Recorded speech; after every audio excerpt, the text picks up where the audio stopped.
নমস্কার। নাগরিক মানে সবাইকে স্বাগত।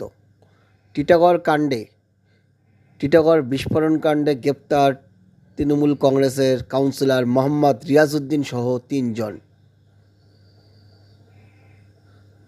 Titagarh blast TMCP councillor arrested.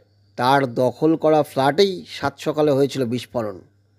অভিযোগ অস্বীকার করেও শেষ রক্ষা হলো না টিএমসি কাউন্সিলর মোহাম্মদ রিয়াজউদ্দিনের।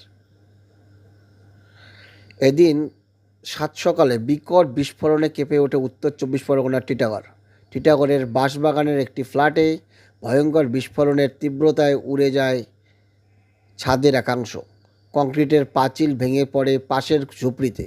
ফ্ল্যাটের প্রমোটারের অভিযোগ, 5 তলার ওই ফ্ল্যাটটি দীর্ঘদিন জবরদখল করে রেখেছিলেন স্থানীয় তৃণমূল কাউন্সিলর মোহাম্মদ রিয়াজউদ্দিন ওরফে আরমান মণ্ডল।